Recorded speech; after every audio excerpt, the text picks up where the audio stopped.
بات سمجھ آئے گی۔ مسئلہ کیا ہے؟ درجات دو قسم کے ہیں۔ بولیے، درجات کتنے قسم کے ہیں؟ دو قسم کے ہیں۔ ایک درجہ ہے ایک مقام ہے جس کو ہم کہتے ہیں مقام عطا۔ درجہ کیا ہے؟ درجہ لفظ بولو نا، مولویوں نے نہیں یہ سنا دیا تو کسی بھی سنانی، بولو۔ ایک درجہ ہے عطا، اس کو کیا کہتے ہیں؟ عطا، بس لفظ بولو عطا۔ ایک ہمیں دی جان چھڑ دیو، وہ ہے عطا۔ اور ایک ہے مقام ارتقاء۔ بولے بولے میری طرف دیکھیں، وہ خیر ہے۔ ایک ہے مقام عطا اور ایک ہے مقام اشارہ بھی میں نے کر دیا۔ جو مقام اوپر سے نیچے آئے اس کو کہتے ہیں عطا۔ سارا مجمع بولے اس کو کیا کہتے ہیں؟ اور جو نیچے سے اوپر جائے اس کو کہتے ہیں مقام ارتقاء۔ بولیے مقام ارتقاء۔ تو نبوت ہے رب کی عطا۔ بولیے نبوت ہے رب کی اوپر سے نیچے آئی ہے، رسالت ہے رب کی اوپر سے نیچے آئی ہے، یہ قرآن ہے رب کی اوپر سے نیچے آیا ہے۔ تو نبوت تو ہے مقام عطا۔ اب بعد کا درجہ ہے صحابیت۔ بولو، بعد کا درجہ ہے صحابیت۔ میں آپ سے پوچھتا ہوں، صحابیت عطا ہے یا ارتقاء ہے؟ اشارہ بھی کرو نا۔ میرا خیال ہے زیادہ نے کیا ارتقاء، یہی کہا ہے، بس یہیں سے آپ مار کھا گئے۔ یہی وجہ ہے کہ آپ کو کالوں کے سامنے بات کرنی نہیں آتی۔ وہ تو صحابہ کے ہیں دشمن، آپ کو پتہ ہی کوئی نہیں۔ وہ بندگان خدا، جس طرح نبوت مقام عطا ہے اسی طرح صحابیت بھی مقام عطا ہے۔ یہ مقام ارتقاء نہیں ہے۔ اب دوسرے زاویے سے سمجھو، اپنی مرضی سے کوئی نبی بن سکتا نہیں۔ اپنی عبادت سے، متانت سے، ذہانت سے، فطانت سے، لیاقت سے، عفت سے، دیانت سے، شرافت سے، شہادت سے، بولو کوئی نبی بن سکتا نہیں۔ اب بتاؤ صحابی بن سکتا ہے؟ کچھ سمجھ آئی ہوئی ہے کہ نہیں؟ بھائی نبوت کا دروازہ بند تو صحابیت کا دروازہ بھی۔ اب نبی کوئی نہیں آ سکتا تو بولو صحابی بھی کوئی آ سکتا؟ نبوت رب کی عطا، صحابیت بھی رب کی عطا۔ بولو نا، صحابیت بھی رب کی۔ جو نبی پہ بھونکے وہ رب کے فیصلے کا بے ادب اور گستاخ ہے، جو صحابہ پہ بھونکے وہ بھی رب کی عطا کا دشمن اور گستاخ ہے۔ جس طرح نبی پر اعتراض نہیں ہو سکتا، بولو صحابی پر بھی اعتراض ہے۔ تو صحابی بنتا ہے نبی کی محفل سے، رب کی مرضی سے۔ بھائی رضی اللہ عنہم، نبی کی محفل سے، رب کی رضا سے، نبی کی عطا سے، رب کی عطا سے۔ اب جب صحابیت رب کی عطا ہے تو پھر عمل سے بحث ہے۔ اب آپ بتائیں، جس صحابی نے حضور کو دیکھا اور شہید ہو گئے، اس کے عمل زیادہ ہیں یا غوث پاک کے زیادہ ہیں؟ بڑے سیانے بیٹھے ہو، ماشاءاللہ صدقے جاواں۔ یعنی غوث پاک نے 60 سال عبادت کی ہے اور وہ فوری شہید ہو گئے، اور تھوڑا فیصلہ پھر بھی اتھے ہی ہے۔ یعنی تسی جج ہوئے تو میری پہلی پھانسی پکی۔ بھائی یہ کیا انصاف کر رہے ہیں آپ؟ ایک صحابی نے صرف حضور کو دیکھا، فوری شہید ہو گئے، نماز پڑھی، روزہ رکھا، حج زکوٰۃ ہے، اور ادھر 80 سال ایک ولی کی عبادت ہے غوث پاک کی۔ عمل کے اعتبار سے کہہ رہا ہوں، عمل صحابی کا زیادہ ہے یا ان کا زیادہ ہے؟ انہوں نے سوئی اتھے ٹکی ہے، اور دسو میں کتنے جاواں؟ یعنی ایک لمحے دا عمل وہ زیادہ ہے تو 60 سال دی عبادت تھوڑی ہے۔ چنگے بندے بیٹھے ہو بھائی، یار گنتی کی بات کرو، گنتی کی، کہ ایک صحابی نے نماز پڑھی، نہ روزہ، صرف حضور کی زیارت کی، اور ایک غوث پاک نے 60 سال عبادت کی ہے اور 40 سال عشاء کے وضو سے فجر کی نماز ادا فرمائی ہے۔ سبحان اللہ۔ اب بتاؤ عمل زیادہ کس کا ہے؟ غوث پاک۔ توڑ کے تے آئے ہو لینڈ تے، یعنی تھکا اسٹارٹ مجمع، بات سمجھ گئے آپ؟ کہ تعداد میں زیادہ ادھر ہے مگر فضیلت پھر بھی صحابی کی ہے۔ میں نے آپ سے یہ نہیں پوچھا تھا درجہ کس کا بڑا ہے، میں نے کہا عبادت زیادہ کس کی ہے۔ کیا میرے نبی نے فرمایا تم احد پہاڑ کے برابر سونا خرچ کرو اور میرا صحابی ایک مد خرچ کرے جو 4 سیر کا ہوتا ہے، اور ایک حدیث میں 2 سیر خرچ کر دے، پھر بھی میرے صحابی کا عمل بڑا ہے۔ زیادہ نہیں کہا، زیادہ نہیں کہا، زیادہ تو ہو سکتا ہے تمہارا احد پہاڑ تو زیادہ ہی ہے پر درجہ پھر بھی صحابی کا بڑا ہے۔ بولو درجہ پھر بھی صحابی کا۔ تو پتہ چلا کہ صحابی اللہ کا انتخاب ہے اور نبی کی رضا ہے۔ اور جس پہ اللہ راضی ہے، جس پہ نبی راضی ہے، اس کی عملوں کی بحث ہے۔ اگر عملوں کی بحث کرو گے تو پھر تو غوث پاک کے عمل زیادہ ہے، پھر صحابی کو چھوٹا کہنا پڑے گا معاذ اللہ۔ نہیں سمجھے ہو؟ جو صحابی بچپن میں شہید ہو گئے، فوت ہو گئے، پھر تو آپ ان کو ولیوں سے نیچے رکھیں گے، پر آپ نیچے رکھ سکتے اوپر اوپر۔ کیوں؟ جو صحابی ہے اس کے عمل کی بحث نہیں ہوگی۔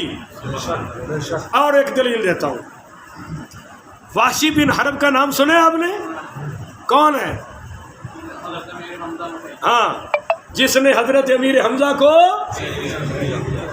اور 11 ٹکڑے بھی تھوڑا جگہ ایسے اللہ شفا دے گا، 11 ٹکڑے کیے۔ بولو تھوڑی آواز تو پہلے ہونی چاہیے۔ 11 ٹکڑے کیے۔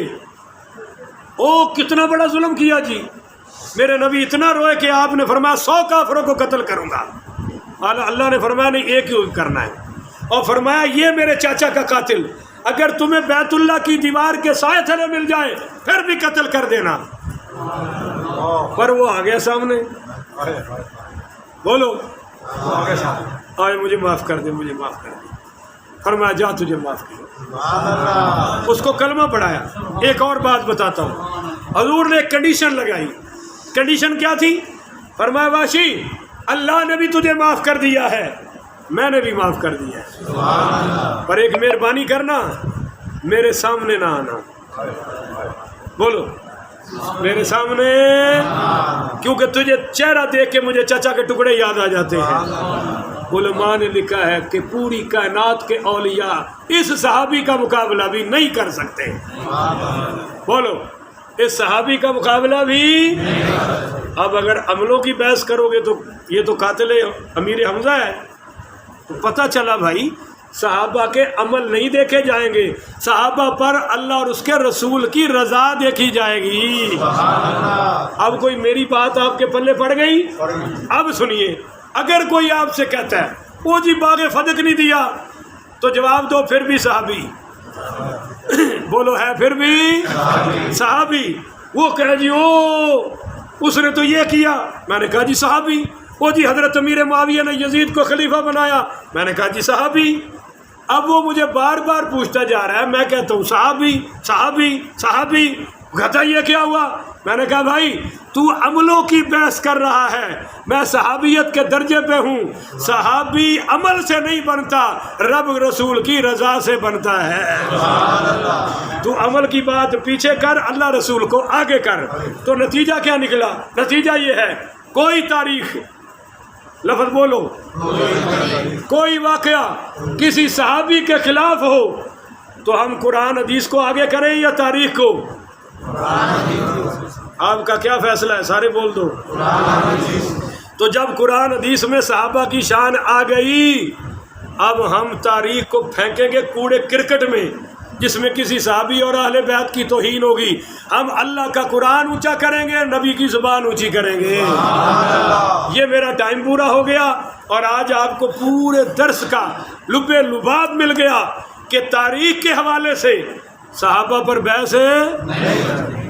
اگر کوئی کہتا تاریخ میں لکھا ہے یہ حضرت امیر معاویہ نے یہ کیا ہے، اس کو کوئی صحابی ہے یا نہیں ہے؟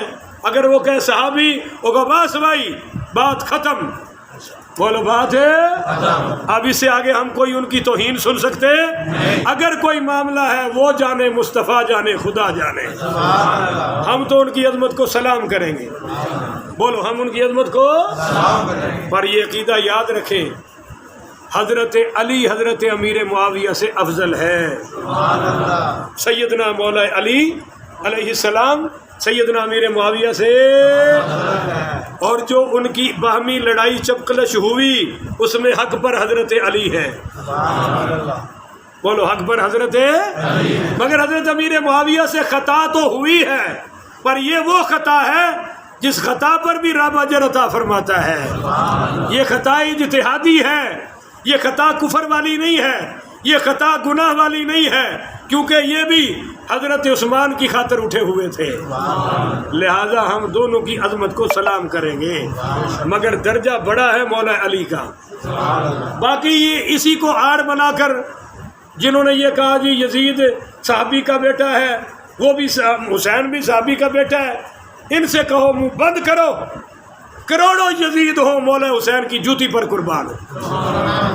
ان کا اور ان کا کوئی مقابلہ، ہزاروں نہیں کروڑوں اربوں خربوں یزید ہو ملعون لعنتی، یہ میرے مولا حسین کی خاک پر قربان ہیں.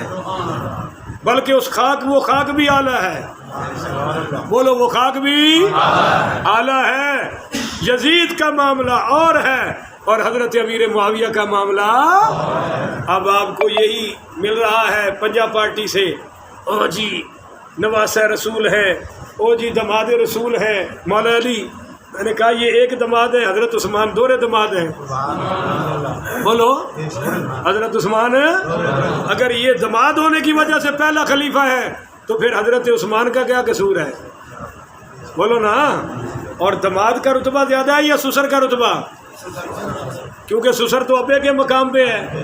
تو حضرت عمر بھی حضور کے سسر ہیں، حضرت ابو بکر کی بیٹی بھی حضور کے گھر ہے.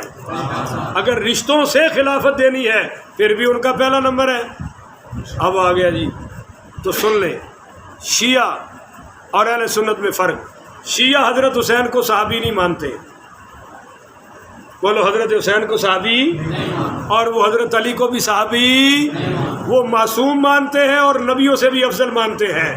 اور ہم ان کو نہ معصوم مانتے ہیں اور نہ ان کو نبیوں سے اعلیٰ مانتے ہیں. ہم دونوں کو حضور کے صحابی مانتے ہیں اور مولا علی کو باب العلم مانتے ہیں. سیدنا حسن و حسین کو جنت کے جوانوں کا سردار مانتے ہیں. اب سمجھے، اگر ایک بیٹا ہے نبی کا اور صحابی نہیں تو کہاں جائے گا؟ کہہ چھٹو ساڑھے کول نشہرے آ جائے گا جی تسی بیٹھے چپ کر کے. او بھائی وہ جہنم میں جائے گا. بولو کہاں جائے گا؟ جس کی مثال حضرت، ایسی باتوں میں تو بولا کرو نا، حضرت سیدنا کہ بیٹا تو ہے، اہل بیت تو ہے، مگر صحابی گیا جہنم میں اور بیوی بھی، کیونکہ صحابیہ نہیں. اور وہ حضرت لوط کی بیوی بھی کیونکہ صحابیہ نہیں. تو حضرت حسن و حسین کی سب سے بڑی شان یہ ہے کہ وہ حضور کے صحابی ہے، اور شیعہ ان کو صحابی نہیں مانتے، ان کے منکر ہیں. حضرت علی کی سب سے بڑی شان کیا کہ وہ صحابی رسول ہیں، اور شیعہ ان کو صحابی، ان کی صحابیت کے منکر ہیں. اب پھر سمجھو کہ علی کے عاشق کون ہوئے؟ سنی. اور حسینی کون ہوئے؟ وہ کہتے ہیں ہم حسینی ہیں. اور میں نے کہا بابو تک ہم حسینی ہیں. ہم جب نبی کی آل پر درود بھیجتے ہیں تو بھنگ پی کر نہیں، چرس پی کر نہیں، افیون پی کر نہیں، سر ننگے کر کے نہیں، داڑیاں مڈا کر نہیں. ہم وضو ہوتے ہیں، قبلہ روح ہوتے ہیں، پہلے سجدے کرتے ہیں، قیام کرتے ہیں، رکوع کرتے ہیں، فاتحہ پڑھتے ہیں، سورتیں پڑھتے ہیں، اور پھر پہلے اللہ کی گواہی، حضور کی نبوت کی گواہی دیتے ہیں، پھر نبی کی آل پر درود پڑھتے ہیں. سبحان اللہ. بولو پھر نبی کی آل پر درود. ہم صحابہ کو بھونک کر نہیں، صحابہ کی شان بلند کر کے اہل بیت کے ترانے بلند کرتے ہیں. اب تم ہی فیصلہ کر لو کہ اصلی حسینی کون ہے اور جعلی حسینی کون ہے. تو اصلی حسینی صرف اہل سنت ہیں. بولیو صرف اہل سنت. تو چنگا حسینی ہے کہ پوری تیری ملت چیک بھی حافظ قرآن کوئی نہیں، اور میرا 8 سال کا بچہ بھی حافظ قرآن ہے، 80 سال کا بوڑھا بھی حافظ قرآن ہے. جو تیرے مولویوں کی ذاکروں کی شکلیں ہیں، کیا مولا علی کی یہ داڑھی تھی؟ مولا علی کی داڑھی مبارک سے پورا سینہ بھرا ہوا تھا، تو تو کدھر کا حیدری ہے؟ حیدری میں ہوں جس نے داڑھی سجائی ہوئی ہے۔ مولا علی تو کبھی ننگے سر بازار بھی نہیں گئے تھے اور تو ٹوپی اتار کے وہاں پھینکتا ہے، لہذا تو حیدری نہیں۔ حیدری مولا علی نے حضرت ابوبکر صدیق کے پیچھے ہاتھ باندھ کے 2 سال نماز پڑھی ہے۔ اب حیدری وہی ہے جو علی کے امام کو سلام کرے۔ اب حیدری وہ حضرت عمر نے 12 سال مولا علی نے پیچھے نماز حضرت عمر کے پڑھی ہے، تو جو علی کے امام کا گستاخ ہے وہ حیدری ہو سکتا؟ اور حضرت علی نے اپنی نور نظر لخت جگر سیدہ ام کلثوم جو سیدہ فاطمہ کی بیٹی ہے وہ رشتہ دیا حضرت عمر پاک کو، تو جو علی کے داماد کو نہ مانے وہ حیدری ہو سکتا؟ اور جو حضرت عثمان جنہوں نے سارا مولا علی کی شادی کا خرچہ اٹھایا، 18 سال جن کے پیچھے مولا علی نے ہاتھ باندھ کے نماز پڑھی ہے، جن کے دروازے پر، جس سیدنا عثمان غنی علیہ السلام کے دروازے پر حسن و حسین نے پہرا دیا ہے، حیدری وہ ہیں جو عثمان کی عظمت کو سلام کریں گے۔ بولو جو عثمان کی عظمت کو۔ آج یہ بنیادی گفتگو ہو گئی، انشاءاللہ ایک گفتگو کل اور پرسوں سے واقعہ کربلا قسط با قسط شروع کریں گے انشاءاللہ۔ آخر ودعوانا ان الحمدللہ رب العالمین۔